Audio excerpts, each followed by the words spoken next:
नमस्कार प्यारे दोस्तों, मैं पिंटू शर्मा। परिवर्तन क्लासेस मगहर कबीर की धरती में आपका एक बार जियोग्राफी के टॉप 50 क्वेश्चन पर हम डिस्कस करने वाले हैं।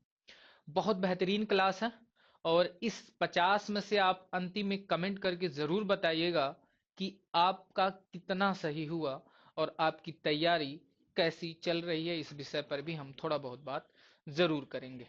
चलिए क्लास शुरू किया जाए। और ये रहा आज का पहला क्वेश्चन। बहुत ही शानदार क्वेश्चन है और जितने भी 50 क्वेश्चन हम आपको करवाएंगे, याद रखिएगा वो कहीं ना कहीं प्रीवियस ईयर का पूछा हुआ प्रश्न है और एसएससी रेलवे के सारे एग्जामों में पूछा हुआ प्रश्न। ध्यान से देखिए। भारत की सिलिकॉन वैली, ध्यान से समझिए, इसका जवाब पढ़िए और आराम से दीजिए। भारत की सिलिकॉन वैली किसे कहा जाता है? एक बार पढ़िए और आराम से ध्यान दीजिए। सिलिकॉन वैली, क्या देहरादून होगा, क्या बेंगलुरु होगा, क्या हैदराबाद होगा, या फिर श्रीनगर होगा? तो इसका सही जवाब होगा बेंगलुरु। अच्छा, देहरादून को क्या बोलते हैं? तो देहरादून को हम वन नगरी बोलते हैं। क्या बोलते हैं? वन नगरी। बात करें वन अनुसंधान केंद्र कहां पर है? वन अनुसंधान केंद्र कहां पर है? देहरादून में है। वन अनुसंधान केंद्र कहां स्थित है? देहरादून में। अच्छा, बात करें बेंगलुरु, सिलिकॉन वैली के नाम से जाना जाता है, लेकिन बेंगलुरु को हम अंतरिक्ष का शहर भी बोलते हैं। क्या बोलते हैं?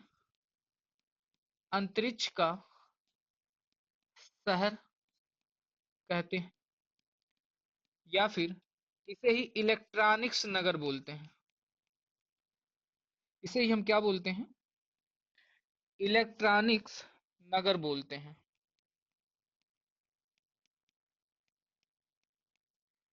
इलेक्ट्रॉनिक्स नगर कहते हैं। और बात करें बेंगलुरु में ही, अगर याद हो तो आपको इसरो का मुख्यालय स्थित है। इसरो का हेडक्वार्टर स्थित है। किसका हेडक्वार्टर स्थित है? इसरो का हेडक्वार्टर स्थित है। तो इसका बिल्कुल सही जवाब क्या होगा? Option B, Hyderabad. श्रीनगर से ऐसी कोई चीजें नहीं है। आगे चला जाए। प्रश्न संख्या दूसरा, ध्यान से पढ़िए और इसका जवाब दीजिए। दूसरा प्रश्न क्या कह रहा है? निम्नलिखित में से किस राज्य की सीमा म्यांमार से नहीं लगती? अच्छा, म्यांमार से किस किस की सीमा लगती है, तो सबसे पहले ये देख लिया जाए। ये हमारा हो गया पड़ोसी देश, जिसे हम म्यांमार बोलते हैं। पड़ोसी देश जिसे हम क्या बोलते हैं? म्यांमार बोलते हैं। इसके साथ कौन किस देश की सीमा लगती है, राज्य की सीमा लगती है, देखेंगे तो सबसे ऊपर अरुणाचल प्रदेश, फिर उसके नीचे नागालैंड, नागालैंड, फिर उसके नीचे मणिपुर, फिर उसके नीचे कौन सी सीमा लगती है? मेघालय। मेघालय, नहीं नहीं, मेघालय की नहीं लगती, मिजोरम की लगती है। किसकी लगती है दोस्तों? मिजोरम की। मिजोरम की। तो देखा जाए म्यांमार से किसकी सीमा नहीं लगती? मिजोरम की लगती है, मणिपुर की लगती है, नागालैंड की लगती है। तो मेघालय की सीमा नहीं लगती। किससे? तो याद रखेंगे, म्यांमार से नहीं। एक प्रश्न पेपर में बहुत पूछा जाता है, पूर्वोत्तर, पूर्वोत्तर के 7 राज्यों की श्रेणी में, 7 राज्यों की श्रेणी में कौन सा राज्य नहीं आता? कौन सा राज्य नहीं आता? तो इसका सही जवाब क्या होगा, एक बार जवाब बताएं। पूर्वोत्तर की 7 राज्यों की श्रेणी में ऐसा कौन सा राज्य है जो नहीं आता? तो याद रखेंगे सिक्किम। सिक्किम पूर्वोत्तर के 7 राज्यों की श्रेणी में नहीं आता। इसका सही जवाब क्या होगा? ऑप्शन डी, प्रश्न संख्या तीसरा देखा जाए। ध्यान से पढ़िए और सब जवाब दीजिए। अंडमान और निकोबार द्वीप समूह की राजधानी कहाँ है? और यह प्रश्न कई बार एसएससी पूछ चुका है। अंडमान निकोबार द्वीप की राजधानी कहाँ है? इसका जवाब दीजिए। ए तो इसका सही जवाब क्या है? Port Blair. और बात करें पोर्ट ब्लेयर का नया नाम क्या हुआ है? नया नाम, तो इसका नया नाम हुआ है श्री विजयपुरम। श्री विजय, इसका नया नाम क्या हुआ है? श्री विजयपुरम। बात करें करावती किसकी राजधानी है? तो ये लक्षद्वीप की राजधानी है। आइजोल, माहे, माहे कहाँ का है? पुदुचेरी का एक जिला है। पुदुचेरी की 4 जिले हैं। पुदुचेरी के 4 जिले हैं। 4 जिले कौन कौन से हैं? एक माहे, एक यमन, एक कराईकल, और एक क्या है?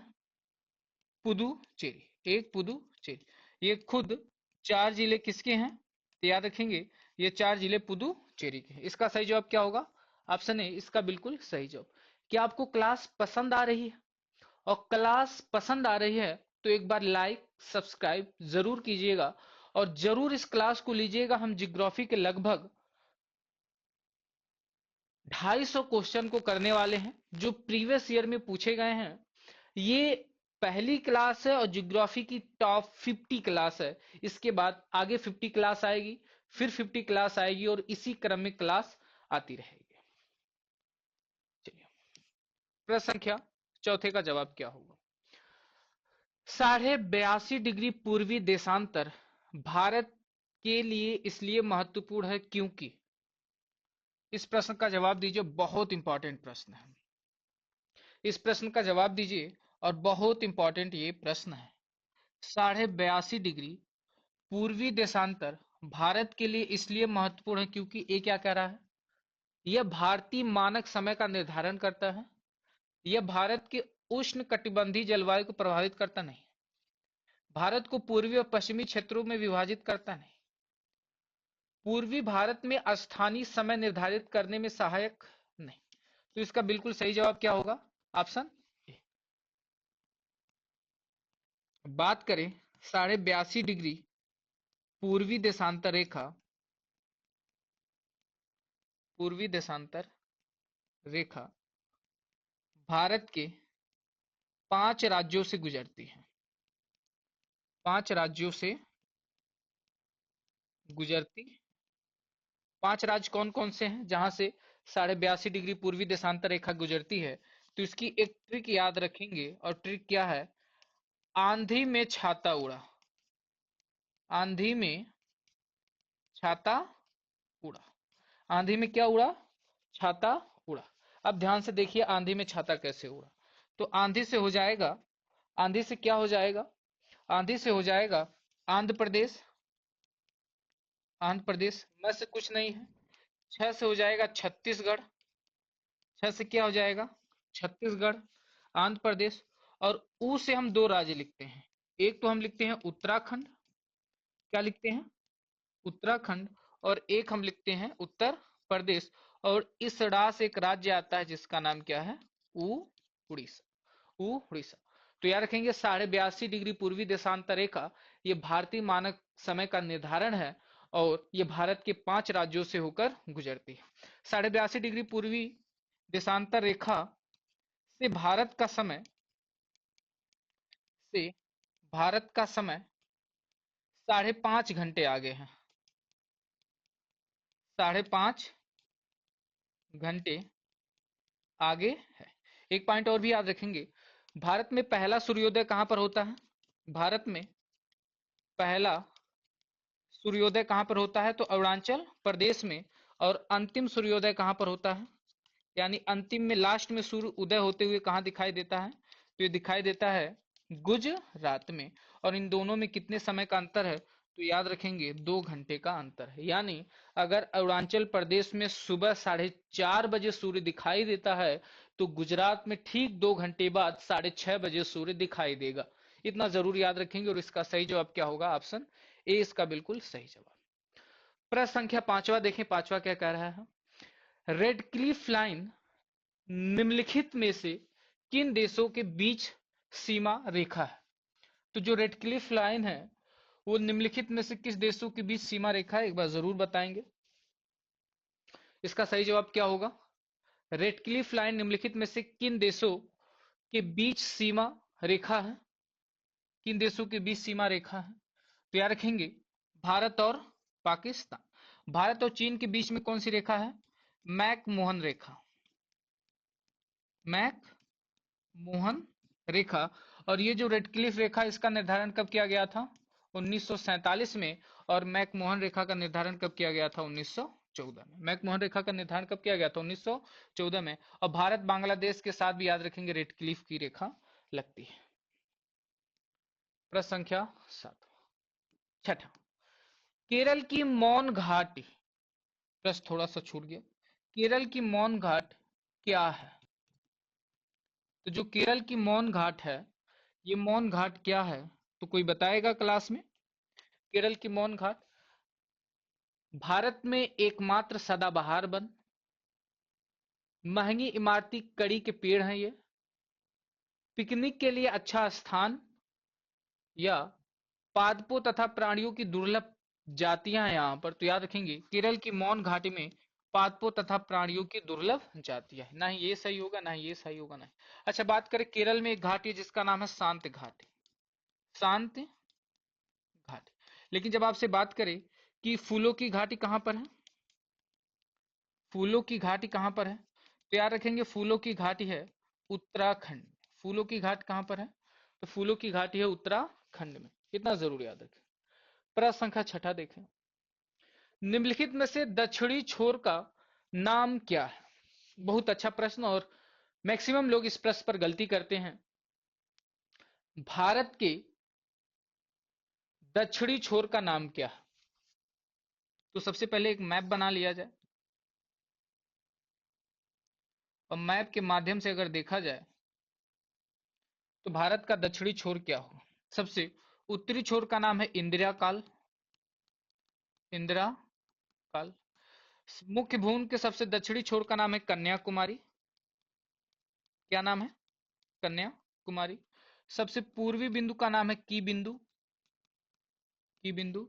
और सबसे दक्षिणी छोर का नाम है सर क्रीक। Sir creek. और अंडमान निकोबार में एक छोर पड़ता है जिसका नाम है इंदिरा पॉइंट, या फिर इसे पिगमिलियन पॉइंट भी बोलते हैं। इंदिरा पॉइंट, या फिर इसे हम क्या बोलते हैं? Pig million point. Indira point, या फिर इसे हम क्या बोलते हैं? Pig million point. तो क्या बोलता है भारत का सबसे दक्षिणी छोर? तो ये भारत, अंडमान निकोबार भारत में ही आता है। तो अंडमान निकोबार का सबसे दक्षिणी छोर जो होगा वो इंदिरा पॉइंट होगा। और निकोबार द्वीप में स्थित इंदिरा पॉइंट, ये इसका बिल्कुल सही जवाब होगा। इसका बिल्कुल सही जवाब क्या होगा? Option C, Kanyakumari. ये बिल्कुल गलत जवाब है। ये कन्याकुमारी को ही काली मेरे पॉइंट के नाम से भी जानते हैं, ये भी याद रखेंगे। प्रश्न संख्या 8, आंध्र प्रदेश और तमिलनाडु के तटीय भूभाग को क्या बोलते हैं? आंध्र प्रदेश और तमिलनाडु के तटीय भूभाग को हम बोलते हैं कोरोमंडल का तट। मालाबार का तट हम किसे बोलते हैं? केरल के तट को, केरल के तट को मालाबार का तट बोलते हैं। कोंकण तट किसे बोलते हैं? ये मुंबई के तट को कोंकण तट बोला जाता है। मुंबई और गोवा के तट को, मुंबई और गोवा के तट को हम क्या बोलते हैं? कोंकण तट बोलते हैं। प्रश्न संख्या 9 पे चला जाए। 9वां प्रश्न क्या कह रहा है? किस भारतीय राज्य की तट रेखा सबसे लंबी है? बहुत शानदार प्रश्न। किस भारतीय राज्य की तट रेखा सबसे लंबी है? बहुत ही शानदार प्रश्न। इसका सही जवाब क्या होगा, एक बार जरूर बताएं। किस भारतीय राज्य की तट रेखा सबसे लंबी है? इसका सही जवाब क्या होगा? आंध्र प्रदेश, महाराष्ट्र, उड़ीसा, तमिलनाडु। तो कौन सा सही जवाब होगा, एक बार जरूर बताएं। किस भारतीय राज्य की तट रेखा सबसे लंबी है? तो लंबी तट रेखा वाले राज्यों की एक ट्रिक याद रखेंगे। लंबी तटरेखा वाले राज्य की एक ट्रिक याद रखेंगे, गेट। जी से हो जाएगा गुजरात। जी से क्या हो जाएगा? जी से हो जाएगा गुजरात। ए से हो जाएगा आंध्र प्रदेश, यानी गुजरात के बाद आंध्र प्रदेश, और आंध्र प्रदेश के बाद क्या हो जाएगा? तमिलनाडु। आंध्र प्रदेश के बाद क्या हो जाएगा? तमिलनाडु। तो इसमें क्या दिया? गुजरात दिया हुआ है? नहीं। अगर गुजरात नहीं दिया हुआ है तब सही जवाब क्या होगा? आंध्र प्रदेश। गुजरात नहीं दिया हुआ तब सही जवाब क्या होगा? आंध्र प्रदेश। प्रश्न को बड़ी बारीकी से पढ़िए तब जवाब दीजिए। दीव एक द्वीप है तो ये दीव जो एक द्वीप है ये कहाँ पर है? दीव एक द्वीप है, तो ये द्वीप कहाँ का है? दमन से हटकर नहीं, गोवा से हटकर नहीं, महाराष्ट्र से हटकर नहीं, गुजरात से हटकर। दमन दीव आप एक नाम सुने होंगे, दमन एक द्वीप है कहां पर? गुजरात से हटकर। भारत की सिम्स राजधानी किसे कहा जाता है? भारत की सिम्स राजधानी, तो याद रखेंगे जो सिम्स राजधानी है ना, सिम्स मतलब होता है झींगा पालन।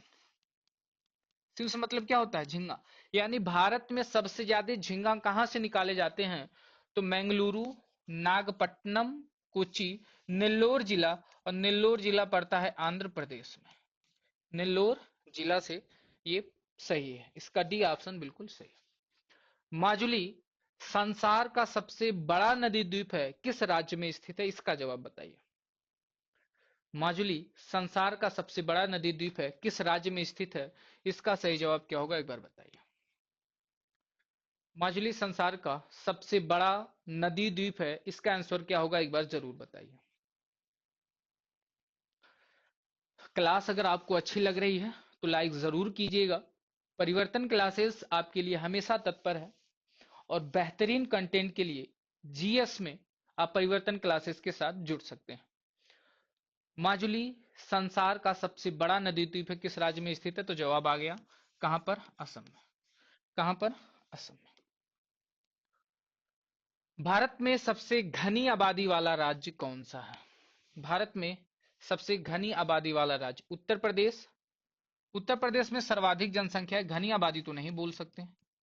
सर्वाधिक जनसंख्या वाला राज्य, सर्वाधिक जनसंख्या वाला राज्य, तो इसे घनी आबादी तो नहीं बोल सकते, ये तो बिल्कुल गलत होगा। और प्रश्न में कह रहा है घनी आबादी, मैं आपको ऑप्शन से बता रहा हूं कि ऑप्शन से कैसे प्रश्नों को किया जाए।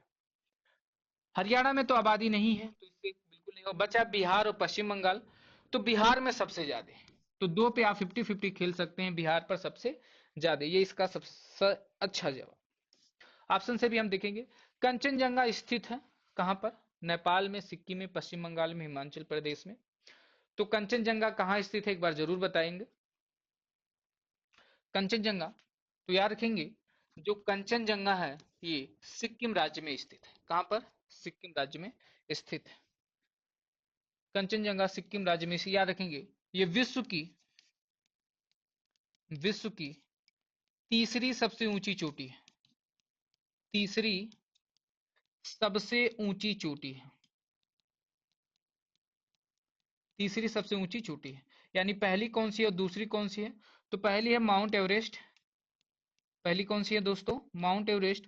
और दूसरी है, आपको याद हो तो, केटू, गाडविन आस्टविन। और तीसरी है कंचनजंगा।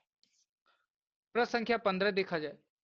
देशों के निम्नलिखित समूहों में से किसके साथ अरुणाचल प्रदेश की सीमा, प्रदेश की साझी सीमाएं हैं? यानी अरुणाचल प्रदेश की सीमा किस किस के साथ साझा होती हैं, ये प्रश्न में पूछ रहा है।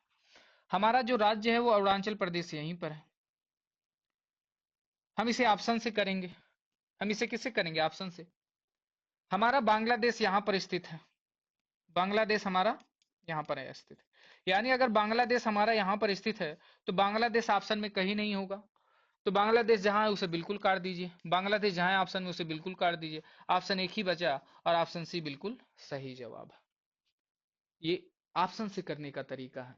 और यकीन मानिए जिस दिन आपको ऑप्शन से जीएस सही करने आ गया, उस दिन आपका जीएस में नंबर बाउंस कर जाएगा। जहां पर आप 20 में से 10-12 जीएस सॉल्व कहीं पर कर पाते होंगे, वहीं 20 में से आप 16-17 जीएस पहुंच जाएंगे। जीएस में कभी भी 100% स्कोर नहीं होता, ये आप जरूर याद रखें। हाँ, आपका इतना मनोबल ना बढ़ जाए कि आप ये समझ लें कि जीएस में 100% स्कोर कर लेंगे। बहुत कम लोग ऐसे होते हैं जो पढ़ कर जाते हैं और एग्जैक्ट मिल जाता है, तो ऐसे बहुत ना के बराबर ही होते हैं। पर 100% नहीं मिलता, पर हम मैक्सिमम कर सकते हैं। निम्नलिखित में से सही जोड़ा कौन सा है, इस पर हम एक बार जरूर ध्यान दें। असम, तो असम की राजधानी कहाँ है? दिसपुर, तो ये तो सही जोड़ा नहीं होगा, नहीं। अरुणाचल प्रदेश की राजधानी है ईटानगर, तो ये भी सही जवाब नहीं होगा। नागालैंड की राजधानी कोहिमा, कोहिमा, तो ये भी बिल्कुल सही जवाब नहीं होगा। तो ऑप्शन सी, त्रिपुरा की राजधानी अगरतला, और ये होती भी है, तो ये इसका बिल्कुल सही जवाब। प्रश्न संख्या 17, कामाख्या मंदिर किस राज्य का महत्वपूर्ण पर्यटन है? तो याद रखेंगे कहाँ का, असम का। और याद रखेंगे कामाख्या मंदिर के प्रांगण में अंबुबाची का मेला लगता है। अंबुबाची का मेला लगता है। और अंबुबाची का मेला कितने दिन चलता है, कोई बताएगा क्लास में? अंबुबाची का मेला कितने दिन चलता है? तो याद रखेंगे ये जून में 4 दिन चलने वाला मेला है। जून में कितने दिन? 4 दिन चलने वाला मेला है। प्रश्न संख्या 18 का जवाब दीजिए। भारत का सबसे बड़ा राज्य कौन सा है? कई बार पेपर में प्रश्न पूछा गया है। अच्छा, भारत का सबसे बड़ा राज्य बोलेगा जनसंख्या से और क्षेत्रफल से, तो दोनों का जवाब अलग होगा। सबसे बड़ा राज्य, सबसे बड़ा राज्य, तो एक तो हो जाएगा जनसंख्या से और एक हो जाएगा क्षेत्रफल से। तो जनसंख्या से हो जाएगा उत्तर प्रदेश और क्षेत्रफल से हो जाएगा क्या, राजस्थान। तो क्या उत्तर प्रदेश ऑप्शन में है? नहीं, ऑप्शन में क्या है, राजस्थान। ये इसका बिल्कुल सही जवाब होगा। प्रश्न संख्या 19 देखें। अराकान योमा प्रसार उस हिमालय का है जो स्थित है कहां पर? यानी आपसे पूछ रहा है प्रश्न में कि अराकान योमा पर्वत कहां पर स्थित है। अराकान योमा पर्वत है, ये कहां पर स्थित है? बलूचिस्तान में, म्यांमार में, नेपाल में, या फिर कहां पर, कश्मीर में? तो याद रखेंगे ये म्यांमार में स्थित है और ये हिमालय का भाग है। अम्बू पहाड़ियों का गुरु शिखर, आबू पहाड़ियों का जो गुरु शिखर है वो किस पर्वत श्रृंखला की सबसे ऊंची चोटी है? जो गुरु शिखर चोटी है वो किस पर्वत श्रृंखला की सबसे ऊंची चोटी है? इसका सही जवाब क्या होगा? तो याद रखेंगे अरावली पर्वत श्रृंखला की सबसे ऊंची चोटी, और जो अरावली पर्वत है ये विश्व का सबसे पुराना पर्वत है। विश्व का सबसे पुराना पर्वत श्रृंखला, विश्व का सबसे पुराना पर्वत श्रृंखला है। और सबसे नए की बात कर देगा कि विश्व की सबसे नई पर्वत श्रृंखला कौन सी है, तो नई का जब आपको आएगा ऑप्शन में तो आप मारेंगे हिमालय। नई क्या है? हिमालय। इतना आप जरूर याद रखेंगे। प्रश्न संख्या आगे चला जाए। प्रश्न संख्या 21 का जवाब। भारत में कुल्लू घाटी, ये कौन सी घाटी है? कुल्लू घाटी निम्नलिखित में से किसकी खेती के लिए बहुत प्रसिद्ध है? इसका जवाब दीजिए। जवाब आना चाहिए। भारत में कुल्लू घाट किसके लिए बहुत प्रसिद्ध? अंगूर के लिए, आलू के लिए, सेब के लिए, किसके लिए?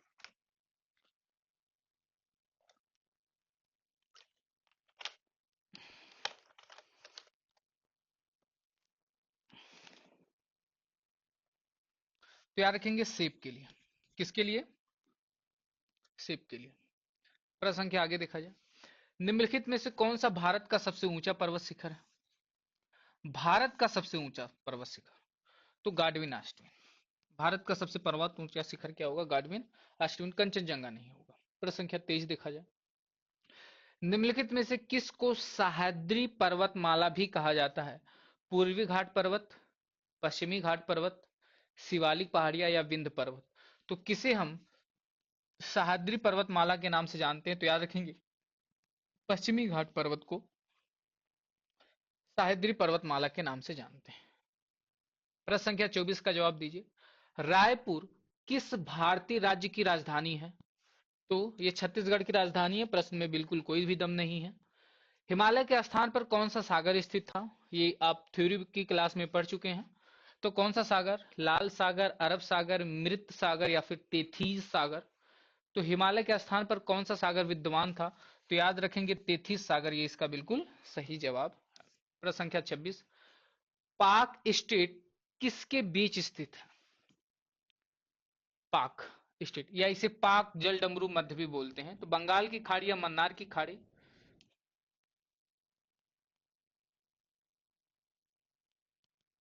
श्रीलंका के बीच में पड़ता है, और यहाँ पर हमारे पड़ती है बंगाल की खाड़ी। यहाँ पर हमारे क्या पड़ती है? बंगाल की खाड़ी।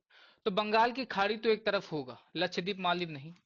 कचकरण नहीं, कचकरण तो गुजरात में पड़ जाता है। अंडमान निकोबार ये भी हो सकता है, लेकिन ये अंडमान निकोबार पूरा बताइए हुए। बंगाल की खाड़ी और मन्नार की खाड़ी किसके बीच में है? बंगाल की खाड़ी और बंगाल की खाड़ी के बीच में। प्रश्न संख्या आगे देखा जाए। कौन सा राज्य बावड़ियों के लिए प्रसिद्ध है और 2014 में इसे रानी की वाव के नाम से यूनेस्को में शामिल किया गया था? बावड़िया यूनेस्को में शामिल हुआ था 2014 में। तो इसका सही जवाब क्या होगा? गुजरात में। कहां पर? गुजरात में। प्रश्न संख्या आगे देखा जाए 28। भारत के भौगोलिक मानचित्र कौन तैयार करता है? भारत का भौगोलिक मानचित्र कौन तैयार करता है? एक बार इसका जवाब जरूर दीजिए। जैसे भारत का भौगोलिक मानचित्र क्या भारतीय भूवैज्ञानिक सर्वेक्षण तैयार करता है, भारतीय सर्वेक्षण तैयार करता है, रक्षा मंत्रालय तैयार करता है, या भारतीय भौगोलिक सर्वेक्षण तैयार करता है? सर्वेक्षण तैयार करता है। कौन तैयार करता है? तो इसका बिल्कुल सही जवाब होगा बी, भारतीय सर्वेक्षण तैयार करता है। प्रश्न संख्या 29। भारत का सबसे बड़ा संघ राज्य क्षेत्र कौन सा है? संघ राज्य का मतलब केंद्र शासित प्रदेश, यूटी, या फिर बात कर दे केंद्र शासित प्रदेश, केंद्र शासित प्रदेश। तो सबसे बड़ा तो अंडमान निकोबार ही है। बिना किसी उलझे के आप इस प्रश्न का जवाब दे लेंगे। प्रश्न संख्या 30। भारत में कितने राज्य हैं? तो पहले 29 से अब 28 राज्य और 8 केंद्र शासित प्रदेश। वर्तमान में कितने राज्य? 28 राज्य और 8 केंद्र शासित प्रदेश। भारत की जीएसएलवी जीएसएलवी परियोजना किससे संबंधित है? आप ये अक्सर रॉकेटों में नाम सुनते होंगे कि जीएसएलवी परियोजना का संबंध किससे। अक्सर रॉकेटों में ये नाम आप जरूर सुनते होंगे। तो इसका जवाब क्या होगा? एक बार जरूर बताइए। इसका जवाब क्या होगा? भारत की जीएसएलवी परियोजना का संबंध कृषि विकास, नदी जल के सर्वेक्षण, बैंकिंग प्रणाली। तो याद रखेंगे अंतरिक्ष प्रोग्रामों के लिए मिसाइल इंजन, अंतरिक्ष प्रोग्रामों के लिए मिसाइल इंजन। प्रश्न संख्या 32 का जवाब दीजिए। टोटल 50 क्वेश्चन है, तेजी के साथ जवाब देते हुए चलेंगे। निम्नलिखित में से कौन से कथन सही है? ये कथन दिया हुआ है और कह रहा है कि इस तीन में से कौन सा कथन बिल्कुल सही है। आसाम की सीमा बांग्लादेश और भूटान से मिली हुई है, ये बिल्कुल सही बात है। पश्चिम बंगाल की सीमा भूटान और नेपाल से लगी हुई है। पश्चिम बंगाल की सीमा भूटान और नेपाल से लगी, ये भी सही है। मिजोरम की सीमा बांग्लादेश और म्यांमार से लगी, ये भी सही, यानी तीनों सही है। ए बी सी तीनों सही है। प्रश्न संख्या 33। भारत के कितने राज्यों से समुद्र तटरेखा संलग्न है? तो कितने राज्यों से समुद्र तटरेखा संलग्न है? तो इसके बारे में देख लिया जाए। तो एक तो हमारा हो जाएगा गुजरात, फिर उसके बाद क्या हो जाएगा महाराष्ट्र, फिर उसके बाद गोवा, फिर उसके बाद क्या हो जाएगा कर्नाटक, फिर केरल, तमिलनाडु, आंध्र प्रदेश, उड़ीसा और क्या पश्चिम बंगाल। यानी 1 2 3 4 5 6 7 8 और 9। तो इसका सही जवाब क्या होगा? ऑप्शन 9। इसका सही जवाब क्या होगा? ऑप्शन 9। राष्ट्रीय पोषण संस्थान एक अनुसंधान संस्थान है जो किस राज्य में स्थित है? तो याद रखेंगे ये आंध्र प्रदेश में स्थित है। राष्ट्रीय पोषण संस्थान एक अनुसंधान संस्थान है जो किस राज्य में स्थित है? तो आंध्र प्रदेश। निम्नलिखित शहरों में से किस शहर के निकट पालीताड़ा मंदिर स्थित है? किस शहर के निकट पालीताड़ा मंदिर स्थित है? तो याद रखेंगे भावनगर। किसके निकट? भावनगर। और भावनगर कहां पे पड़ता है? गुजरात में। कहां पर? भावनगर। भावनगर कहां पे पड़ता है? गुजरात। निम्नलिखित में से कौन सी पर्वत श्रृंखला में अंश संघीय मोड़ है? कौन सी पर्वत श्रृंखला में अंश संघीय मोड़ है? पश्चिमी घाट पर्वत। क्या पश्चिमी घाट पर्वत में नहीं है? तो सीधी अरावली पर्वत। तो अरावली पर्वत यहां पर, ये भी नहीं। विंध्य पर्वत, हिमालय पर्वत, हिमालय पर्वत। तो किसमें? हिमालय पर्वत। प्रश्न संख्या 37। मुंबई उच्च तेल क्षेत्र कहाँ स्थित है? मुंबई उच्च तेल क्षेत्र। तो मुंबई कहां पड़ता है? इसका एक बार सही जवाब देंगे। मुंबई कहां पड़ता है? तो महाराष्ट्र में ही मुंबई है। इधर कौन सा सागर है? अरब सागर है। इधर कौन सा महासागर? हिंद महासागर है। और इधर क्या है? बे ऑफ बंगाल, यानी बंगाल की खाड़ी। तो मुंबई पड़ कहाँ रहा है? अरब सागर में। तो मुंबई उच्च तेल क्षेत्र कहाँ स्थित है? अरब सागर का महाद्वीपीय शेल्फ। पश्चिमी तटीय मैदान नहीं, यहाँ नहीं। पश्चिमी घाट नहीं। दक्षिणी आंतरिक नहीं। तो इसका बिल्कुल सही जवाब क्या होगा? Option A. बिल्कुल सही जवाब ऑप्शन है। अगला पाल घाट निम्नलिखित में से किन राज्यों को जोड़ता है? पाल घाट निम्नलिखित में से किन राज्यों को जोड़ता है, एक बार इसके बारे में बताएं। सिक्किम और पश्चिम बंगाल को, महाराष्ट्र और गुजरात को, केरल और तमिलनाडु को, अरुणाचल प्रदेश और सिक्किम को। तो केरल और तमिलनाडु को, किसको? केरल और तमिलनाडु को, किसको? केरल और तमिलनाडु को, किसको? तो केरल और तमिलनाडु। आगे चला जाए, आगे देखा जाए। भारत में सबसे बड़ा राज्य, और किससे पूछ लिया? क्षेत्रफल में। भारत में सबसे बड़ा राज्य और किससे पूछ लिया? क्षेत्रफल से। वो क्या होगा, एक बार जरूर बताइएगा। मध्य प्रदेश, राजस्थान, महाराष्ट्र या आंध्र प्रदेश? तो सबको एक बात पता है, राजस्थान इसका बिल्कुल सही जवाब है। प्रश्न संख्या 40, चिल्का झील कहाँ स्थित है? उड़ीसा में, बिहार में, राजस्थान में या फिर महाराष्ट्र में? तो चिल्का झील याद रखेंगे, खारे पानी की सबसे बड़ी झील है। खारे पानी की सबसे बड़ी झील है। खारे पानी की सबसे बड़ी झील है जो कहां पर? उड़ीसा में। राजस्थान की एक चीज याद रखेंगे, सांभर झील। सांभर झील, इसकी क्या खासियत है? ये खारे पानी की सबसे बड़ी अंतःस्थलीय झील है। खारे पानी की कैसी झील है? तो याद रखेंगे, सबसे बड़ी अंतः स्थली। जब आपसे प्रश्न में बात करेगा ना अंतःस्थलीय झील, तब कौन सा झील होगा? तो याद रखेंगे सांभर झील। महाराष्ट्र में एक झील है जिसका नाम है लोनार झील। महाराष्ट्र में एक झील है जिसका नाम है लोनार झील। और लोनार झील याद रखेंगे, इसका निर्माण किससे हुआ है? तो इसका निर्माण हुआ है उल्का पिंड के गिरने से। निर्माण किससे हुआ है? उल्का पिंड के गिरने से। और दूसरी बात, ये भारत में रंग बदलने के लिए प्रसिद्ध है। रंग बदलने के लिए प्रसिद्ध है। और जब ये रंग बदलती है तो किस रंग में बदलती है? तो हल्के से गुलाबी रंग में हो जाती है। बिहार की कांवर झील बहुत फेमस है। 41, भारत का क्षेत्रफल पाकिस्तान के लगभग कितना है? तो याद रखेंगे, जो भारत का क्षेत्रफल है वो 32,87,000 करके है, तो हम केवल 32 लाख लिखते हैं। जो पाकिस्तान का क्षेत्रफल है वो 7 लाख करके है, तो केवल 7 लाख लिखते हैं। तो कितना हो रहा है? 7 चौक 28, यानी 4 गुना, और 7 पचे 35, यानी 5 गुना ज्यादा हो जा रहा है। तो ऑप्शन में 4 है, तो ये इसका बिल्कुल सही जवाब क्या होगा? 4। सबरीमाला निम्नलिखित में से किस राज्य में स्थित है? सबरीमाला मंदिर है जो महिलाओं के प्रवेश को लेकर बीच में काफी चर्चा में था। तो ये किस राज्य में स्थित है, एक बार बताएंगे। सबरीमाला मंदिर याद रखेंगे केरल में। सबरीमाला मंदिर कहां पर स्थित है? तो याद रखेंगे केरल में। सबरीमाला मंदिर कहां पर? इसका सही जवाब क्या होगा? इसका सही जवाब 4 होगा, 4 गुना। और सबरीमाला मंदिर कहां पर है? तो याद रखेंगे सबरीमाला मंदिर केरल में। कहां पर? केरल में। बस,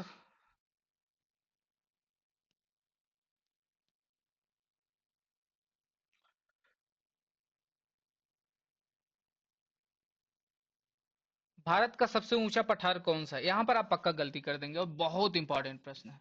मालवा का पठार, छोटा नागपुर का पठार, या दक्षिणी पठार, या लद्दाख का पठार? और भारत का सबसे ऊंचा पठार कौन सा है? तो याद रखेंगे लद्दाख का पठार भारत का सबसे ऊंचा पठार है।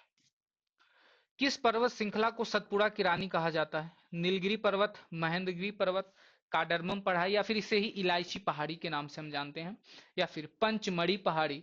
तो किस पर्वत स्थल को हम सतपुड़ा की रानी के नाम से जानते हैं? तो याद रखेंगे पंचमढ़ी पर्वत। किसको?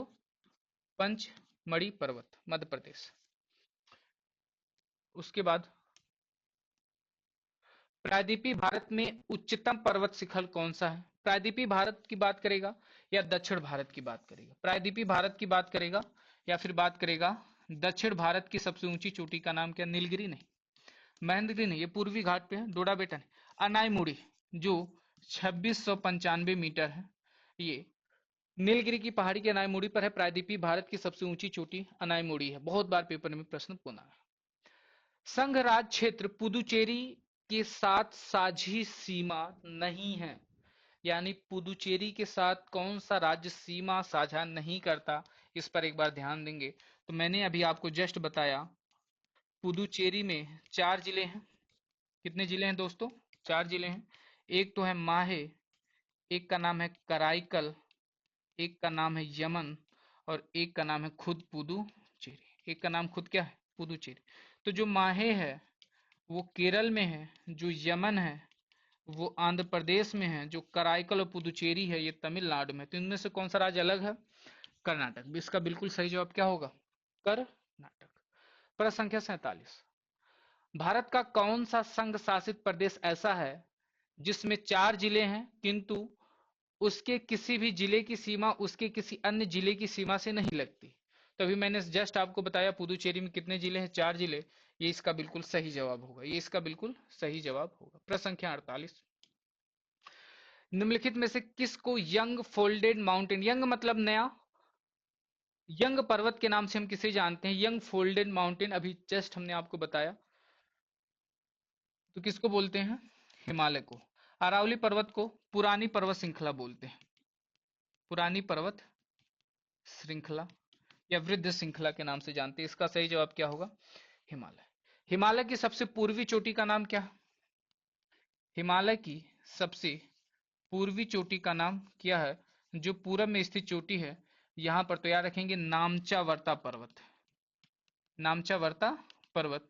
तो ये इसका बिल्कुल सही जवाब क्या होगा? ऑप्शन है। प्रश्न संख्या 50, भारत का संपूर्ण क्षेत्रफल कितना है? और अभी जस्ट मैंने आपको पीछे बताया है और ये आपके लिए होमवर्क में रहेगा आज मेरी तरफ से। और इसके बारे में आप जरूर बताएं कि आपको ये क्लास कैसी लगी। और याद रखेंगे आज की क्लास में बेहतरीन 50 क्वेश्चन जीएस के थे, जियोग्राफी विषय के थे, सबसे बेहतरीन थे। और 50वां क्वेश्चन आपके लिए होमवर्क में दे रहा हूं मैं, इसका जवाब आप जरूर दीजिएगा। परिवर्तन क्लासेस में आपका बहुत बहुत धन्यवाद। मिलते हैं नेक्स्ट वीडियो में।